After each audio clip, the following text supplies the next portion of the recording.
Bonjour à tous, c'est Carole du site astromagnétique.com. Alors une vidéo aujourd'hui qui concerne la pleine lune du jeudi 7 mai qui aura lieu à 12h45 heure de Paris sur l'axe Taureau-Scorpion à 17,20 exactement. Alors de quoi nous parle cette pleine lune? D'un côté, vous avez le soleil en taureau qui s'étant dégagé de l'influence révolutionnaire d'Uranus retrouve son calme légendaire qui lui a tellement fait défaut ces derniers temps. Merci le stage avec Uranus, on va s'en souvenir. Le taureau d'habitude aime prendre son temps pour bien faire. C'est un soleil qui est en pleine organisation pour son retour à la vie active, car il compte bien le jour J avoir les sabots les plus luisants pour retourner au boulot. Et même si clairement il ne rentre plus dans sa chemise préférée, il met un point d'honneur à avoir les cornes les mieux peignées pour partir en sifflotant au travail. Juste en face se trouve notre Dame Lune qui est en Scorpion. Alors Dame Lune en Scorpion, on peut quand même dire que habituellement c'est un peu l'emmerdeuse de service. Elle est toujours en proie à ses montagnes russes émotionnelles.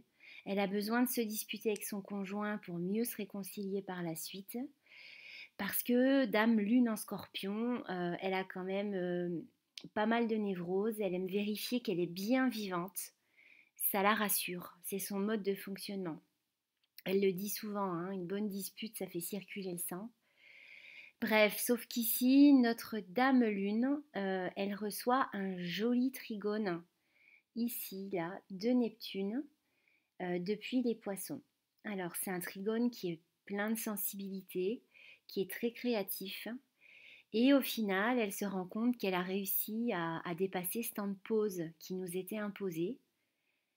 Et finalement, elle s'est prise de passion pour une activité qu'elle peut exercer depuis chez elle, où elle s'est quand même rendue compte qu'il y avait pas mal de terrains en interne qu'elle avait pu explorer, notamment en interne en type introspection personnelle, prise de conscience.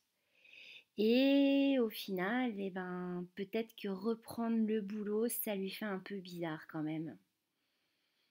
La transformation, la lune en scorpion, c'est quand même son truc. Tout recommencer à zéro, faire table rase, être le phénix qui renaît de ses cendres, c'est l'essence même de son âme. Les gens qui sont marqués par une lune en scorpion forte dans le thème, on peut dire que c'est un peu les alchimistes du zodiaque. Vous leur donnez un challenge, ce sont des gens qui iront toujours jusqu'au bout. Et ils iront même encore plus loin, parce qu'une fois qu'ils ont obtenu un résultat, c'est des gens qui ont naturellement le réflexe d'aller voir ce qu'il y a encore derrière. Donc finalement, ce confinement, elle a creusé le sujet et au final, elle a tout transmuté. Maintenant qu'elle a évolué sur certaines choses, sa vieille vie d'avant, elle la trouve un peu toute pourrie et elle n'a pas franchement envie d'y retourner. Donc, on se retrouve avec un tiraillement entre ceux qui ont besoin de reprendre leurs habitudes, leurs routines. Le taureau, c'est ça, c'est les habitudes, c'est la routine, c'est avoir quand même des horaires réguliers, des collègues de travail qu'on connaît depuis un moment. Ben, eux, ils sont à l'aise avec ça, ça les rassure, voyez. Sauf que là, on est quand même tiraillé entre ceux qui ont besoin de reprendre leurs habitudes, leurs routines, retrouver les collègues, les horaires de boulot, et ceux qui, au final, se sont complètement transformés par les événements des derniers mois et qui seraient quand même bien restés encore un peu à la maison. Alors, si vous faites partie du second groupe, je vous invite fortement à suivre votre envie irrépressible de créativité. Faites confiance à votre intuition. Vous êtes sur le bon chemin. Pourquoi je vous dis ça? Alors, déjà dans un premier temps, si vous regardez cette vidéo, je pense que vous êtes plutôt du genre à appartenir au second groupe qui a réussi à dépasser tout ce qu'on nous a imposé ces derniers temps. Parce que je pense que les gens qui sont encore dans les routines et les habitudes ne s'intéressent pas du tout à ce que je suis en train de vous raconter actuellement. Voilà. Donc si vous faites partie du second groupe, Suivez votre instinct, suivez votre intuition, votre créativité. Faites confiance à Neptune en Poisson.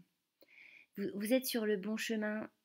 Pourquoi? Parce que il se trouve que le soir du 11 mai, dans la nuit du 11 au 12 mai, on va se retrouver avec Neptune qui sera exactement à mi-chemin entre le Soleil qui sera à 21 degrés Taureau et la Lune qui sera arrivée à 21 degrés du Capricorne. Donc qui viendra rejoindre Pluton qui est vraiment la transformation, euh, Jupiter ensuite, etc. Et pourquoi je vous parle de ça? Parce que il y a fort à parier que cette nuit du 11 au 12 mai, beaucoup vont se poser la question. D'autant plus que Mercure sera pile poil en train d'entrer en Gémeaux. Mercure en Gémeaux, on a tous un ou une amie comme ça qui est tout le temps en train de se poser des questions. Mercure en Gémeaux, c'est ce que j'appelle le petit vélo dans la tête. Euh, les pensées qui ne s'arrêtent jamais, la réflexion qui ne s'arrête jamais. Voilà, c'est le petit vélo qui tourne en continu.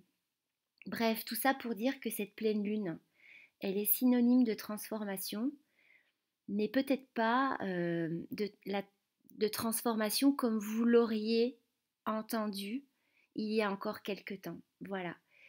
Donc, je vous laisse maturer tout ça. Prenez votre temps. On n'est plus sur des énergies agressives comme on a pu connaître autour de la nouvelle lune il y a 15 jours auparavant. On a dépassé ce stade et on va vers quelque chose de beaucoup plus aérien. Donc ça, j'y reviendrai, puisqu'on va entrer quand même sur un très grand trigone d'air.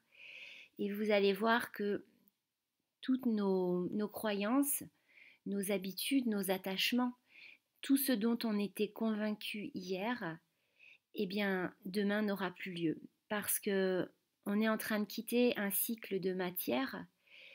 On est en train de se dépouiller, comme nous le demande le Pluton, nous demande Pluton, pardon. On est en train de se dépouiller comme un oignon, on est en train d'enlever les couches successives qui nous recouvraient tous les uns les autres pour aller chercher en fait juste l'essentiel. Et vous allez voir, on en reparlera dans les futures vidéos, le cycle qu'on est en train d'amorcer, c'est un cycle d'air, ce n'est plus un cycle de terre. Et c'est à ça qu'il nous faut réfléchir. Donc on n'en est pas encore là. Prenez votre temps. Bonne reprise à tous pour ceux qui doivent y retourner. Prenez soin de vous. Et pour tous ceux qui ont besoin d'éclaircir tout ça, je vous donne rendez-vous sur mon site astromagnétique.com. Voilà, prenez soin de vous. Bye bye.